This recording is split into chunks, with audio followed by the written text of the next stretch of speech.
Hi friends, வணக்கம். Welcome to சமையல் with Kiruthika. இன்றைக்கி நம்ம சேனலில் ரொம்பவே சூப்பரான மஷ்ரூம் பிரியாணி எப்படி செய்யறதுன்னு சொல்லி பார்க்க போகலாம். அதுவும் சீரக சம்பா அரிசியில் பர்ஃபெக்டாக எப்படி செய்யறதுன்னு சொல்லி பார்க்கலாம். கண்டிப்பாக சேனலை சப்ஸ்கிரைப் பண்ணிக்கோங்க. இந்த வீடியோ உங்களுக்கு பிடிச்சிருந்துச்சுன்னா ஃப்ரெண்ட்ஸ் அண்ட் ஃபேமிலிக்கு ஷேர் பண்ணிக்கோங்க. ஒரு அகலமான பாத்திரத்தில் நான் ஒரு 4 டேபிள் ஸ்பூன் அளவுக்கு எண்ணெய் சேர்த்துக்கிறேன். எண்ணெய் நல்லா சூடானதும் பட்டை, லவங்கம், ஏலக்காய், பிரிஞ்சி இலை இது எல்லாத்தையுமே நம்ம சேர்த்துடலாம். எல்லாத்தையுமே ஒரு 2 பீஸ் நீங்கள் சேர்த்தா போதும். ஃப்ளேவருக்காக நான் 1 டேபிள் ஸ்பூன் அளவுக்கு கசூரி மேத்தி சேர்த்துருக்கேன். இது கூடவே 4 வெங்காயம் நான் ஸ்லைஸஸாக நீல வாக்கில் மெல்லிஸாக கட் பண்ணி எடுத்திருக்கேன். அதை சேர்த்துட்டு இது கூடவே ஒரு 5 காஞ்ச மிளகாய் ஃப்ளேவருக்காக சேர்த்துருக்கேன். சேர்த்துட்டு எல்லாத்தையுமே நம்ம நல்லா வதக்கிடலாம். வெங்காயம் நல்லா பொன்னிறமாக வதங்கி வரணும். எப்பவுமே பிரியாணி நம்ம செய்யும் போது வெங்காயம், இஞ்சி பூண்டு பேஸ்ட், தக்காளி இது எல்லாத்தையுமே நல்லா வதக்கணும். நம்ம வெங்காயம் நல்லா ஓரளவுக்கு வதங்கி வரும்போது இதில் ஒரு கைப்பிடி அளவுக்கு உப்பு நான் சேர்த்துடுறேன். சேர்த்துட்டு இந்த மாதிரி வெங்காயம் நல்லா நம்ம வதக்கிட்ட பிறகு இதில் 3 டேபிள் ஸ்பூன் அளவுக்கு இஞ்சி பூண்டு பேஸ்ட் நான் சேர்த்து இதையும் நல்லா பச்சை வாசனை போகிற அளவுக்கு வதக்கிக்கலாம்.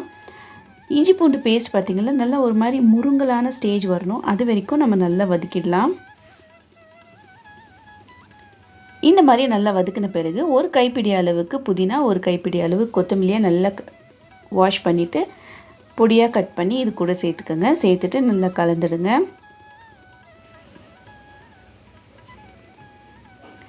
இப்போது இந்த ஸ்டேஜில் காரத்துக்கு ஏற்ற மாதிரி மிளகாய்த்தூள் நான் 1 டேபிள் ஸ்பூன் அளவுக்கு மிளகாய்த்தூள் சேர்த்துக்கிறேன்.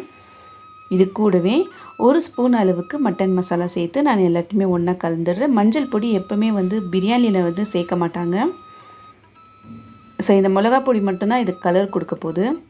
இப்போது ஒரு 4 தக்காளியை நான் ஸ்லைஸஸாக கட் பண்ணி சேர்த்துருக்கேன். நல்லா மெல்லிஸாக கட் பண்ணிங்கன்னா உங்களுக்கு சீக்கிரமாக தக்காளியெல்லாம் வதங்கி வரும்.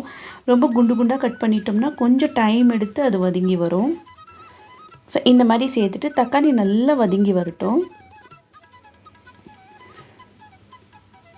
நல்லா தக்காளி தொக்கு மாதிரி நல்லா ஸ்மாஷியாக ஆன பிறகு இதில் நம்ம 1/2 கப் அளவுக்கு தயிர் சேர்த்து ஒன்றா கலந்துடலாம். இப்போது நல்லா தாராளமாக ஒரு 4 பேக்கெட் அளவுக்கு மஷ்ரூம் சேர்த்துக்கிறேன். நான் 1 கிலோ அரிசி எடுத்திருக்கேன். ஸோ நான் 4 பேக்கெட் மஷ்ரூம் சேர்த்துக்கிறேன். அப்போ தான் நல்ல ஃப்ளேவர் அண்ட் டேஸ்ட் நம்மளுக்கு கிடைக்கும்.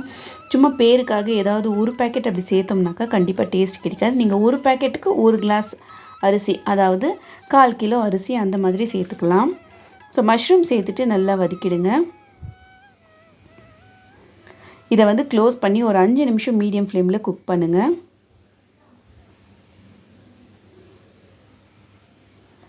ஸோ 5 நிமிஷம் கழித்து பார்த்திங்கன்னா நம்ம சிக்கன்லேருந்து எப்படி தண்ணி விடுமோ அதே மாதிரி இந்த மஷ்ரூமில் இருந்தும் நல்லா தண்ணி விட்டுருக்கு. இந்த ஸ்டேஜில் நம்ம தண்ணி சேர்த்துக்கலாம். நான் 4 கப் அளவுக்கு ரைஸ் எடுத்திருக்கேன். அதுக்கு நான் 8 கப் அளவுக்கு தண்ணி இப்போ சேர்த்துக்கிறேன். சேர்த்துட்டு இதை க்ளோஸ் பண்ணி வச்சிடலாம். இதை நல்லா கொதித்து வரும்போது நம்ம ஊற வச்சுருக்கிற சீரக சம்பா அரிசி, நான் பிரியாணி செய்ய ஸ்டார்ட் பண்ணும்போது அரிசியை ஊற வச்சேன். ஸோ இப்போ சேர்க்குறதுக்கு கரெக்டாக இருக்குது டைமிங். நீங்கள் உங்களுக்கு டைமிங் கன்ஃபியூஷனாக இருந்துச்சுன்னா நீங்கள் டைம் நோட் பண்ணிக்கலாம். 1/2 hour அளவுக்கு அந்த மாதிரி ஊற வைக்கலாம். இல்லைன்னா பெஸ்ட்டுன்னு பார்த்திங்கன்னா நீங்கள் கரெக்டாக பிரியாணி செய்ய எண்ணெய் சேர்க்கும் போது நீங்கள் சைடில் ரைஸ் ஊற வச்சிட்டிங்கன்னா அது கரெக்டாக இருக்கும். அரிசி சேர்த்துட்டு நல்லா ஒரு முறை கலந்துட்டு இதை நம்ம மூடி போட்டு குக் பண்ணலாம். ஹை ஃப்ளேமில் ஒரு 10 நிமிஷம் நல்லா வேகட்டும்.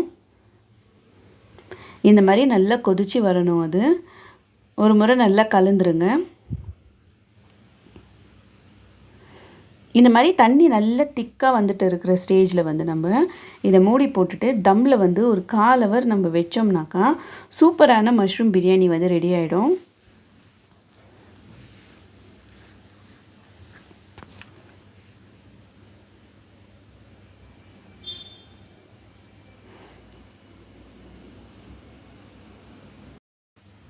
எல்லாத்தையுமே லெவல் பண்ணிவிட்டு ஒரு 10 நிமிஷம் நம்ம ஸ்லோ ஃப்ளேமில் வச்சு தம்மில் வச்சோம்னா சூப்பரான பிரியாணி ரெடி.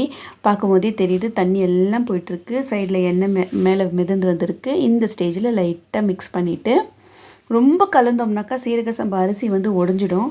ஸோ ரொம்ப கலக்காமல் அது பொறுமையாக சைட்லேருந்து எடுத்து அந்த மாதிரி மேலே போட்டோம்னாக்கா அவ்வளோதான் நம்மளோட பிரியாணி ரெடி. இதுக்கு சைட் டிஷ்ஷாக நீங்கள் பார்த்திங்கன்னா கத்திரிக்காய் தொக்கு, இல்லை பச்சடி இந்த மாதிரி ஏதாவது வச்சு சாப்பிடலாம். உங்களுக்கு எது விருப்பமாக இருக்கோ அந்த மாதிரி நீங்கள் வச்சு நீங்கள் சாப்பிடலாம். சூப்பராக இருக்கும். கண்டிப்பாக ட்ரை பண்ணி பாருங்கள். இந்த வீடியோ உங்களுக்கு பிடிச்சிருந்துச்சுன்னா சேனலுக்கு சப்ஸ்கிரைப் பண்ணிக்கோங்க. தேங்க்யூ.